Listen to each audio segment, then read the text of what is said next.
Didn't even have to introduce them. From Brick, New Jersey, Patrick Totaro. And from Staten Island, our first New Yorker of the night, Joseph Schaffer. Welcome, guys. How's it going? New York's here.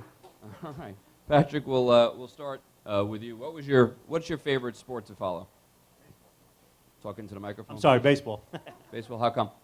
Well, I grew up. I'm a '69 Mets fan. That's when I really started. Cleon Jones, Tommy Agee, and the Mets, and I played the game a long time.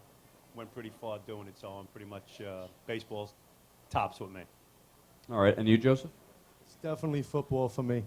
I have season tickets to the New York Giants, and I'm just a diehard Giants fan. I love going to every single game. My father used to scream and yell at the TV all the time. It's just something I grew up watching with a big passion for it. And what would your father yell? Give me your memory of your father yelling. Was it good, bad? What? I can't say that on video. I don't think what he yelled at the television. Who was he talking about?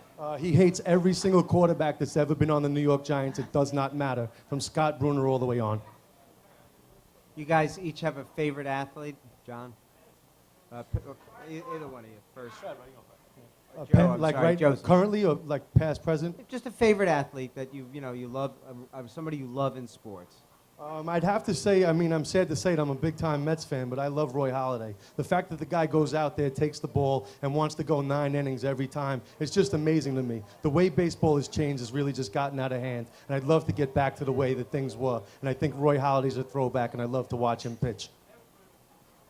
For me, it's got to be Roger Staubach. Big Cowboy fan. Nobody was better than Roger the Dodger, best 2-minute quarterback in the game.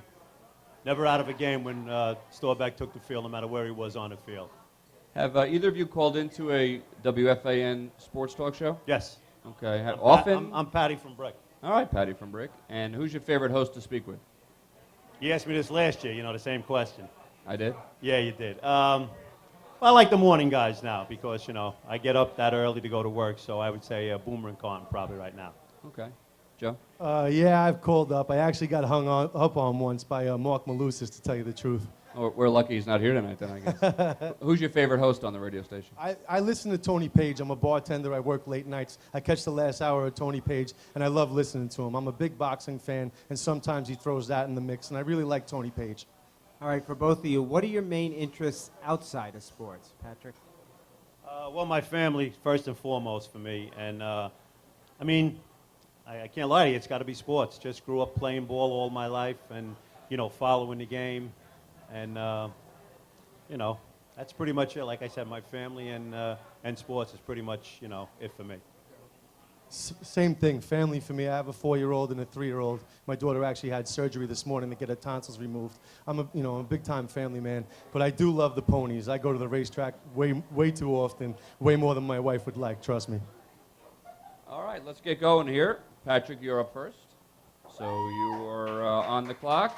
2 minutes through the monologue. Hey, this is Pat T, Talking Sports, 66 FAN in NYC. Come on, give us a call, 877-337-6666. Hey, Derek Jeter, what are you going to do? Hey, New York Yankees, what can you do? Now that the quest for 3,000 hits is finally over, and by the way, Steven Spielberg, you and all your Hollywood honcho friends couldn't have written a better script than the one that played out at Yankee Stadium on Saturday, July 9, 2011. Let's see, 5 for 5, game-winning hit, an RBI in the bottom of the 8th inning, and hit number 3,000, a home run. Sounds like a Hollywood movie to me. You know what, Derek? You signed a 3-year, $51 million deal that I believe you were bullied in, the Yankees were bullied into. Now, I know who you are, and I know what you meant to this organization, but the fact still remains that Brian Cashman and the Yankees offered you what they felt was a fair 3-year, $45 million deal, which was rejected. And not only was it rejected, but Cashman as much as told you were free to shop your services anywhere else in the major leagues and nobody came calling. Hey, listen, Derek, you're a lifetime 313 hitter who's been toiling at the 260, 270 mark for the last 2 years. You got a lifetime on-base percentage of 383 that sits at around 330. Now, look, I may not be the biggest Yankee fan, but I'm a Derek Jeter fan. I'm a huge Derek Jeter fan in a day when our heroes and our idols seem to be known more for their cheating, their steroids, and their off-the-field antics than they are for their accolades and accomplishments on the field. I mean, come on, Roger Clemens, Barry Bonds, Brett Favre, Tiger Woods, just to name a few superstars and potential Hall of Famers who have not only disgraced their game but have sullied their names. You are Derek Jeter. and you are the captain of the New York Yankees, and you lead by example. And all I'm saying here is, Derek, at the end of the year, when all's said and done, and you look back and you see what you've done, maybe you take the high road like some of the Barry Sanders and maybe Jim Browns, who walked away with their game, their pride, and their dignity all still intact. You know, way back when, and you mentioned some of the old timers like Jim Brown, probably not made a whole lot of money, and when he retired, he actually went into the movies and he made a lot more money. With the kind of money he's making, $17 million a year, do you really expect Jeter to just walk away? Well, I'll be honest with you. I was hoping you asked me that. Listen, first of all, you're talking Ford dealership, you're talking Tag Hour watch, and you're talking probably a guy that you can't even pin a jaywalking ticket on. Now, we as the fans, we'll give him a mulligan the next 2 or 3 years, but I'm talking what Derek Jeter feels and the level that he's expected to play at. And that's the reason for the rant. Like I said, hey, listen, first of all, pitcher's got to start learning to pitch him a little more inside. You keep throwing away from him, he's going to go the other way, and he's going to bat about 300. But my point of the rant was he's a throwback to people that we're not used to. You know what I mean? Let's stick with the Yankees as we head to the trading deadline. Do you expect there to be any activity? Well, you know, the Yankees, I mean, I'm a Met fan, so I'm coming a little out of my norm here. But, I mean, the Yankees are always known for making 1 or 2 key moves down the stretch. I mean, you know, a lot of hinges now. You got Chavez coming back. You don't know how long Rodriguez is going to be out. You know, Phil Hughes gave you a couple of good starts. You know what to expect from Sabathia. Your bullpen is pretty solid. But, hey, listen, the Tampa Bay Rays are not far behind. You know what I mean? And you know the Red Sox are going to be there for the long haul. So I'd expect them to make maybe a move if they feel it's the right thing to do. All right, a football question. Who's going to have a better year and why, Jets or Giants? Well, I mean, you're asking me. If you were asking the coach of the Jets, that would be a simple answer. Listen, I'm a Cowboy fan, so, you know, you're not going to get the Giants out of me. I'm going to say the Jets just because they've been knocking on the door. And, you know, I mean, the talent is there, the coaching is there, and the biggest thing I think that's there is the cohesiveness and the fact that they've been there the last 2 years. We'll stay with the Cowboys then. We'll go with the Cowboys then. Are they prepared, do you think, to do well first now of all, coming out of the lockout? you got rid of that ham and egg coach that they had. That's number one. And you got a guy in there now that I think is going to command respect, and I think they're going to play for. So that's first and foremost. Listen, the talent has always been there. Can Tony Romo throw the ball when it goes under 30 degrees? That remains to be seen. They did win a playoff game this year. But the talent has always been there. It's just a matter of getting over the hump. And I think the NFC is a very winnable division this year. All right, thank you very much. Thank you.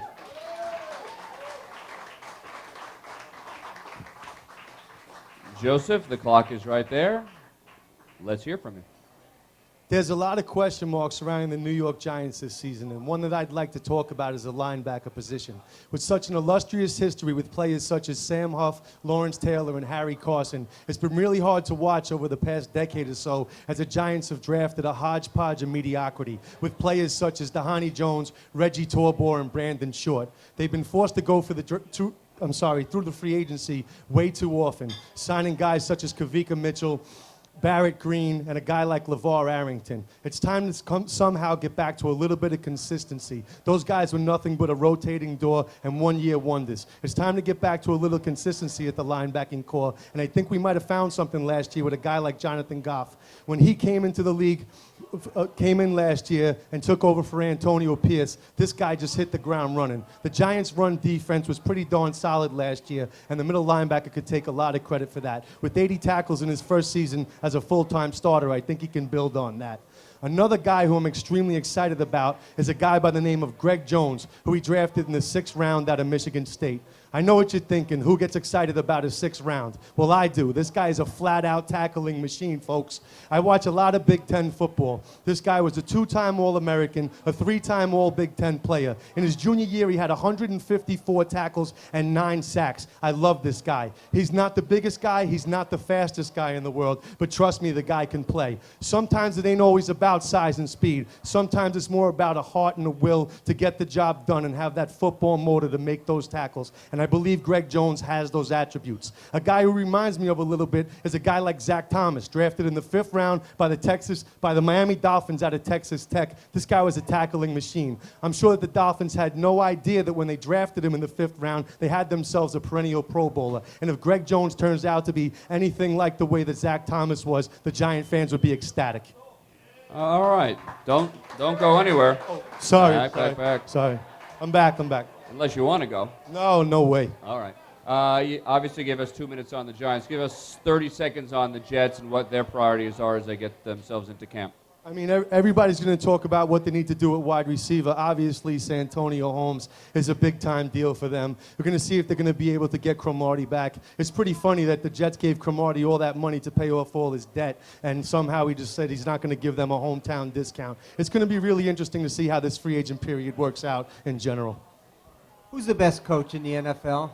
The best coach in the NFL, in my opinion, I love Tom Coughlin. I mean, I don't mean to be a homer, but this guy's just been amazing for the Giants. I love him. People all the time like to talk about his discipline and everything like that. Tiki Barber had a huge issue with him, and then as soon as he leaves, all of a sudden the Giants are in the Super Bowl. I think that people just want to play for a winner, and Tom Coughlin is definitely a winner. Switching gears to the NBA, do you expect a long lockout, short lockout? Do you care? Do fans care? I'm such more of a college basketball fan. I'm a diehard St. John's fan, I'll tell you the truth. But to the NBA, for me, they're in trouble for this reason. The fact that the players are going to be able to go overseas and make money is going to be a huge issue for the owners, and I can see this thing dragging on for a long time. All right, thank you very much.